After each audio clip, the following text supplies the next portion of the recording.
That way, if public security is our real enemy here, we'll have the prosecution and the courts on our side. That'll be on me. I'll reveal a truth no one can deny. Yeah. Well, that's pretty much your specialty. Send that asshole to jail, for good. You've got this, Yagami-san. Whoa! This is crazy! Why is he so hot? Am I right? Huh. Just a minute ago, she got shot. And now look at her. Teenagers.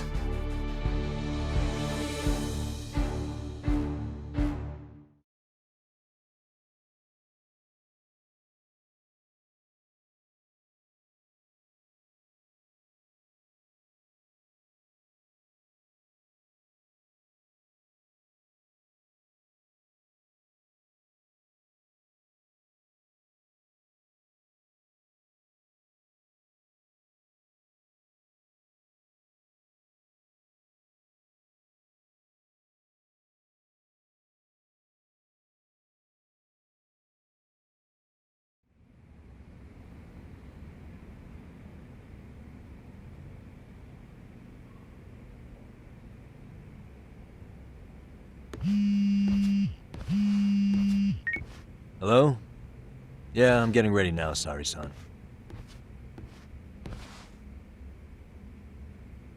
Oversleep? I would never... Okay.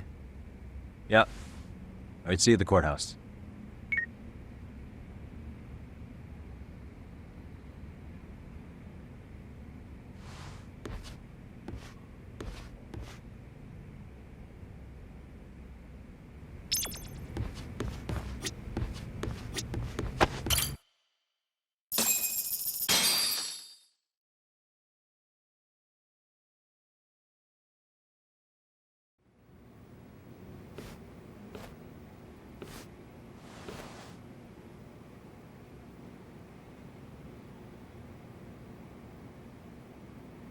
Held on violation of Shinjuku Station's anti-nuisance ordinance, the defendant of this appeal is active duty officer Akihiro Ihara.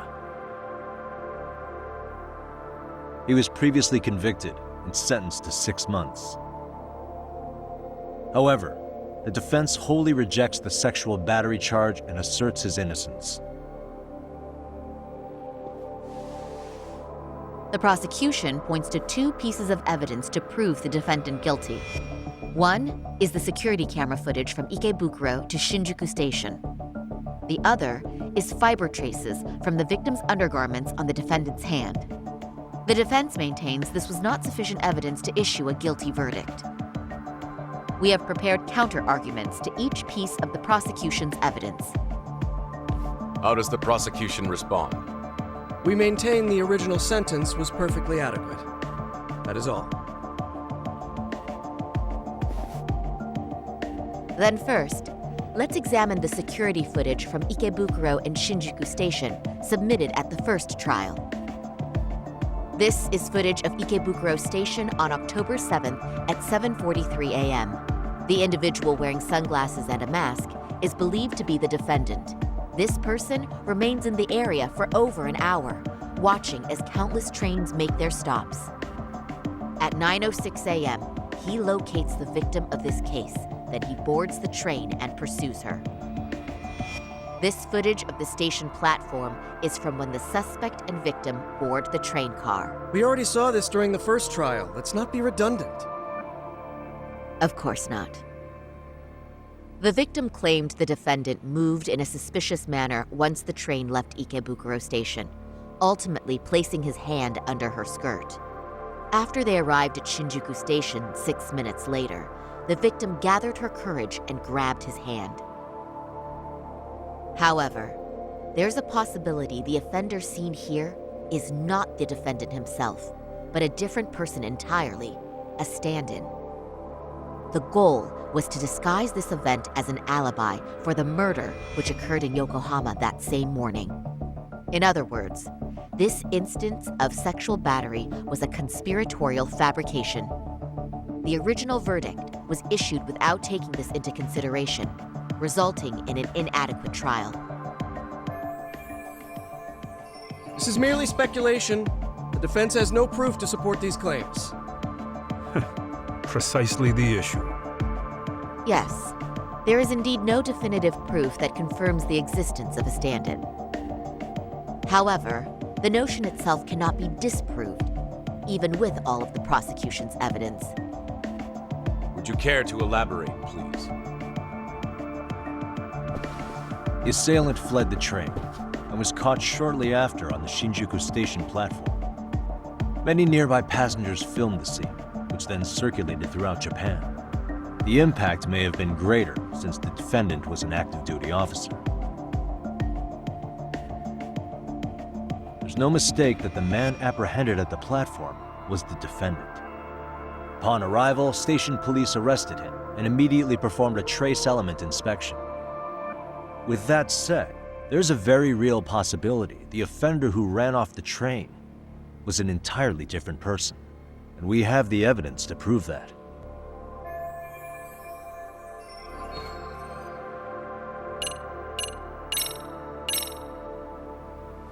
If you'll kindly look at this. What is this? Displayed on the large monitor, please. Is that a diagram of Shinjuku Station? That's correct, Your Honor. First, the victim and the offender ran onto the platform as soon as the train doors opened. The train car they boarded is here on this map. We've marked the offender's route with an arrow. The lighter areas on the overhead view are within the security camera's line of sight. More people pass through Shinjuku than anywhere on Earth in a single day. It's packed with security cameras. However, this arrow with the dotted line reveals the existence of a small blind spot. That's where the defendant and stand-in swapped places. I see. So you claim this was their opportunity? Yes. As such, I'd like to question the defendant once more over this evidence.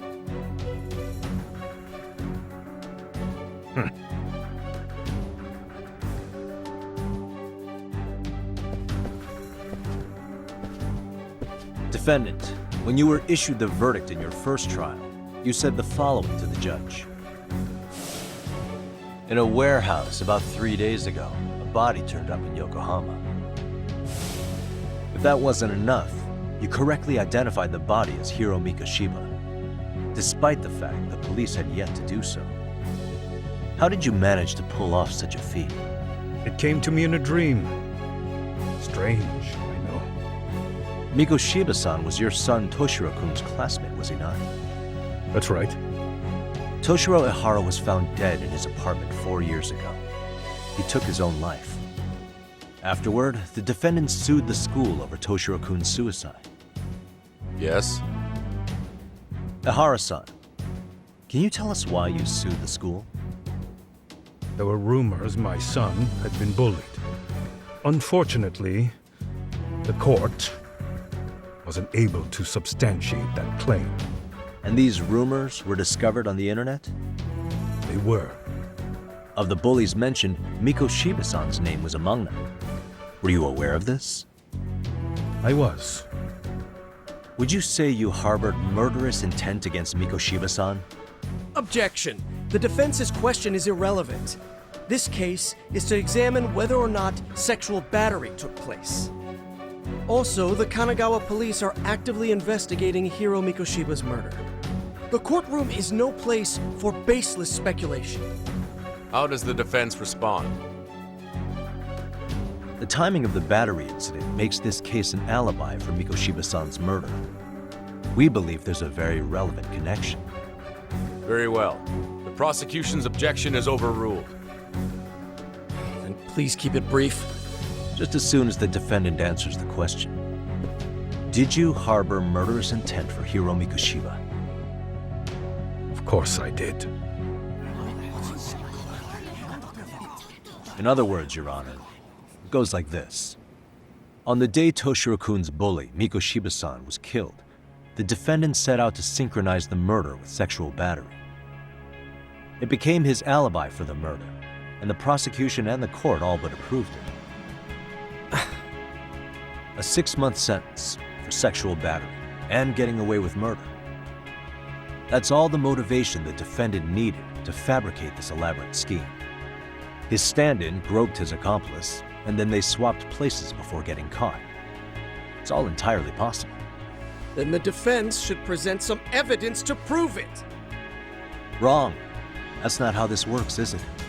The prosecution bears the burden of proof in criminal cases. If we go through all the evidence and discover the possibility no groping took place, then it's on the prosecution to refute that. Fine. Have it your way.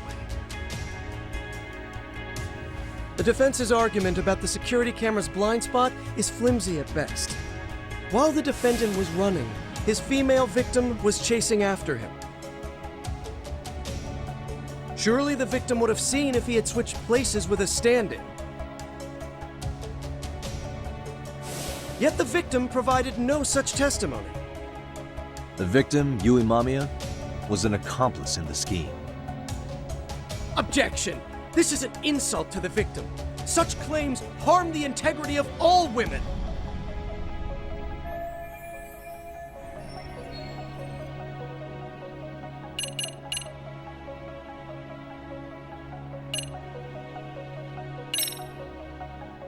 We have good reason to doubt the victim's credibility. She was all part of his plan. In fact, that's all but sure. A 50-something man separated from his wife was driven by loneliness to harassment. That seems much more likely. The way you phrase that, is the prosecution admitting the defense's claims aren't wholly impossible? Beg pardon? That would imply the guilty verdict from the first trial was issued without 100% certainty. Now you're just nitpicking. Defense, if you claim to doubt the victim, then what is your reasoning? Yes, we do. In actuality, she wasn't the only conspirator who helped stage the groping.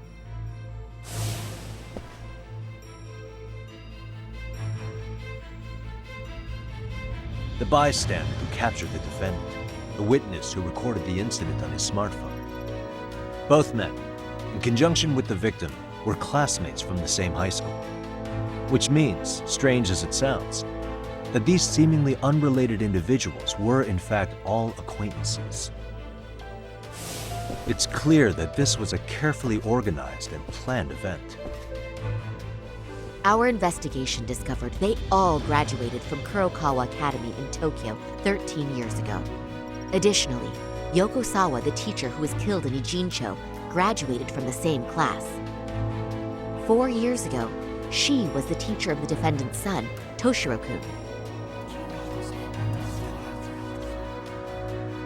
We believe this indicates a connection between the Kurokawa Academy graduates and this case. Of course, that's as deep as we need to go on that. We've simply presented the possibility that multiple conspirators were present when the defendant was apprehended. And as long as such a possibility exists, the defense asserts the defendant cannot be found guilty. Your Honor, may I speak? What is it? I haven't committed murder. Per my conviction, I am just a pervert who victimized a woman on the train. Everything else is in the defense's imagination.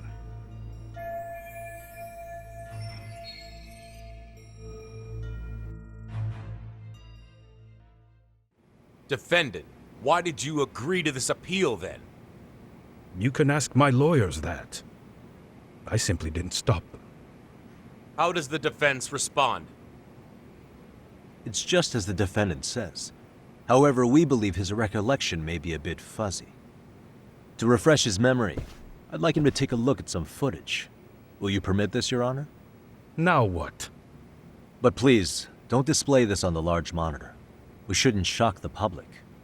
It's footage of a murder. Excuse me, wasn't that denied as evidence? As I said, this is solely to refresh your memory.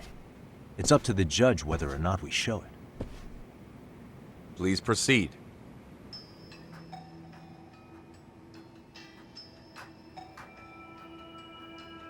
That's just internet footage with no known origins. No. This footage is from the SD card in the camera used to record it. This is a write once, read many card, also known as a worm. The police use it to photograph evidence. Anything recorded on it is highly reliable data. After serving your time, you intended to release this to the public. But Kawana can't wait for that to happen, and that's why he left it in my care. Don't kill me. Please. I'm sorry. Toshiro-kun. I'll make it up to him. I'll atone for it. I swear I'll try to make it up to him somehow. I'll spend the rest of my life making up for it.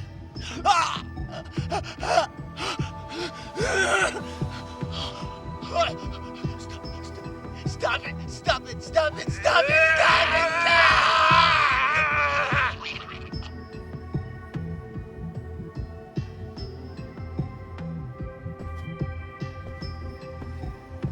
Defendant, in that footage, is the person in the white raincoat you?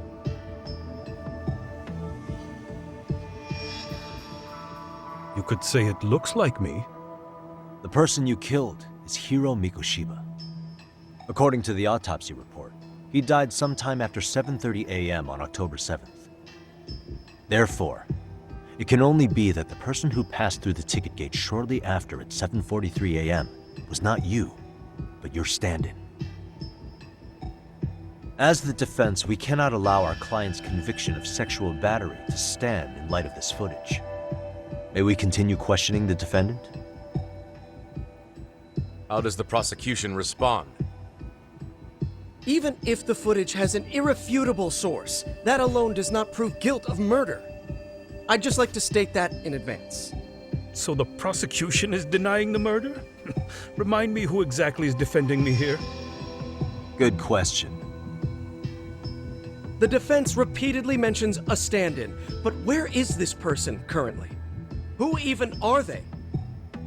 The person on the station's security footage was wearing sunglasses, but he looked just like the defendant. We believe he used a mask made from a 3D printer. If you look closely, the alleged defendant at Ikebukuro Station and on the train does not move his mouth at all. We learned this from sources who may have been the stand-in and the collaborators. Then we should call them to the stand to testify. No need. The defendant should know all of this already. I don't know anything about it. He said he doesn't know. So what now? The defendant admitted to sexual battery, not murder. The murder footage has excellent production value, but nothing else corroborates the defense's claims. Your Honor, I would like to request further witness testimony from the victim. Denied. Both the defendant and the victim certified the validity of the battery, leaving no room for discrepancies. It would be unprecedented for a victim to testify further in this situation. By that logic, there's no precedent for using battery as an alibi for murder either. I will admit there is a possibility, but not enough to justify subjecting the victim to further distress in court. I must once again deny the request. But... Defense, I've made myself clear. Your Honor, following the defendant's last statement, we have a few more questions. Understood. Please proceed. What's next?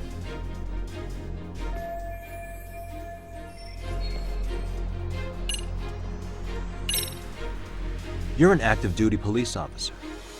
Do you still hold that title with pride? It would be ridiculous to say I do now. But in my past, I took down criminals in the name of justice and tried to make a difference, even around the time of my son's suicide.